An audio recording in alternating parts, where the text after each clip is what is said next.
சுந்தரமூர்த்தி நாயனார் 8ஆம் நூற்றாண்டின் தமிழ் புலவராவார். இவர் நாதனை பாடிய நால்வருள் ஒருவர் மற்றும் 63 நாயன்மார்களில் ஒருவரும் ஆவார். சுந்தரரின் வாழ்க்கை வரலாற்றை இந்த காணொளியில் நாம் காணலாம். அதற்கு முன் எங்க சேனலை ஃபர்ஸ்டா பார்க்குறவங்க யாராவது இருந்தா சப்ஸ்கிரைப் பண்ணிக்கோங்க. அதே நேரத்தில் பெல் ஐக்கனையும் கிளிக் பண்ணிட மறந்துடாதீங்க. எத்தனையோ பொழுதுபோக்குகள் இருக்க இறைவனின் புகழை பரப்புவதற்கு வாய்ப்பளிக்க எங்களுக்கு உதவுங்கள். வாருங்கள், சுந்தரரின் வாழ்க்கை வரலாற்றை இந்த காணொளியில் காணலாம். சுந்தரர் திருமுனைப்பாடி நாட்டில் தற்போது இருக்கும் பன்ருட்டி தாலுகா, கடலூர் மாவட்டம், தமிழ்நாட்டில் அமைந்துள்ள திருநாவலூர் கிராமத்தில் சடைய நாயனார் மற்றும் இசைஞானியார் ஆகியோருக்கு மகனாக பிறந்தார். பெற்றோர் நம்பியாரூர் என பெயரிட்டு மகிழ்ந்தனர். சுந்தரமூர்த்தி நாயனாரின் பெற்றோர்களும் 63 நாயன்மார்களில் இடம் பெற்றுள்ளனர். சுந்தரர் தம்பிரான் தோழன், அதாவது சிவபெருமானின் தோழர் மற்றும் வந்தோண்டன் என்றும் அன்புடன் அழைக்கப்படுகிறார். சுந்தரர் வயது வந்ததும் திருமணம் செய்ய நிச்சயித்தனர். ஆனால் சுந்தரருக்கோ அத்திருமணத்தில் நாட்டம் இல்லை. அதனால் சிவபெருமானிடம் தன்னை வந்து ஆட்கொள்ள வேண்டும் என்று வேண்டினார். சிவபெருமானும் அவரை ஆட்கொள்ள வேண்டி சுந்தரரின் திருமணம் நடைபெறும் தருவாயில் ஒரு வயதான துறவியாக அவ்விடத்திற்கு வந்து சுந்தரர் தனக்கு அடிமை என்றும் சுந்தரரின் தாத்தா நாவலூர் ஆரூரன் சுந்தரர் துறவி தோற்றத்தில் இருந்த சிவபெருமானுக்கு அடிமை என்றும் பனை ஓலையில் சாசனம் அவரது தாத்தா எழுதி கொடுத்ததாக சபையில் தெரிவித்தார். இதை கேட்ட சபையோர் மற்றும் சுந்தரரும் அவரை பித்தன் என்று கேலி செய்தனர். சபையோரும் சுந்தரரின் தாத்தா எழுதி கொடுத்த ஆதாரத்தை கேட்டபோது துறவி போல் வந்த சிவபெருமான் அசல் பனை ஓலை கையெழுத்து பிரதியை தான் திருவெண்ணெய்நல்லூரில் வைத்திருப்பதாக கூறி தன்னை பின்தொடரச் சொன்னார். அவர் கூறியதை கேட்டு சுந்தரரும் மற்ற அனைவரும் அவரை பின்தொடர ஆரம்பித்தனர். திருவெண்ணெய்நல்லூரை அனைவரும் வந்தடைந்த பின் துறவி திருவெண்ணெய்நல்லூர் திரு அருட்துறை கோயிலை அடைந்ததும் கருவறைக்குள் சென்று மறைந்து விட்டார். சுந்தரர் மற்றும் அங்கிருந்த அனைவரும் அதிர்ச்சி அடைந்தனர். அப்போது அசரீரியாக சிவபெருமான் சுந்தரரிடம், சுந்தரரே, உம்மை ஆட்கொள்ள யாமே துறவி போல் வந்தோம்.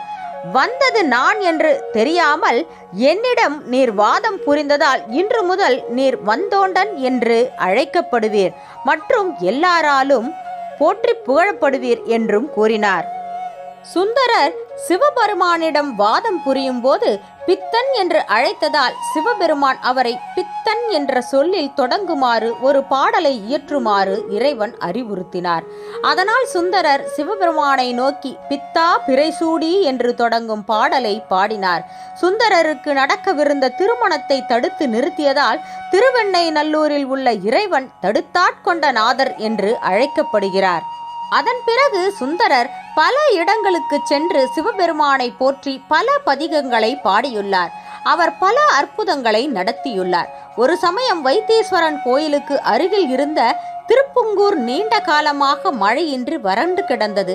அவ்விடத்தை ஆண்ட சோழ மன்னன் இப்பிரச்சனையை தீர்க்க சுந்தரரின் உதவியை நாடினான். சுந்தரரும் ஒரு நிபந்தனையின் பேரில் சோழ மன்னனின் பிரச்சனையை தீர்க்க ஒப்புக்கொண்டார். அந்த நிபந்தனை என்னவென்றால், சோழ மன்னன் திருப்புங்கூர் கோயிலுக்கு 12 ஏக்கர் நிலம் தானமாக வழங்க வேண்டும் என்பதே ஆகும்.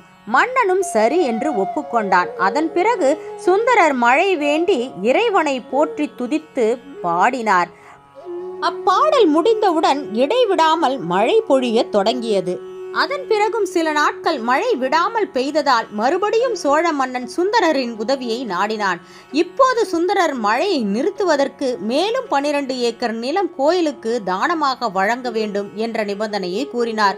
மன்னனும் ஒப்புக்கொண்ட பின் சுந்தரர் பாடிய பாடலுக்கு என்னே ஆச்சரியம், இடைவிடாது பெய்த மழை நின்றது. இதனால் மேலும் 12 ஏக்கர் கோயிலுக்கு கிடைத்து கோயில் வளம் பெற்றது. சுந்தரர் திருவாரூரில் 63 நாயன்மார்களின் திருநாமங்கள் பாராயணம் செய்ததை திருத்தொண்டர் தொகை என்று அழைக்கப்படுகிறது. இவருடைய பதிகம் ஒன்றில் தன்னை நாயன்மார்களின் அடியாள் என்று குறிப்பிடுகிறார்.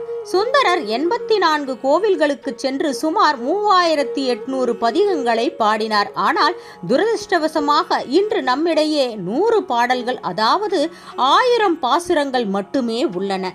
சுந்தரர் அனைத்து கோயில்களுக்கும் பாத யாத்திரையாகவே சென்று தரிசனம் செய்து இப்பாடல்களை பாடினார். அதனால் இவர் சில 1000 கிலோமீட்டர்களை நடைப்பயணமாகவே சென்று சிவபெருமானை தரிசனம் செய்தார். சுந்தரரும் சேரமான் பெருமாள் இருவரும் ஒன்றாக பல யாத்திரைகளை மேற்கொண்டனர். சுந்தரர் திருவஞ்சிக்குளத்தை அடைந்த போது சிவபெருமானின் திருவடி சேர்ந்தார்.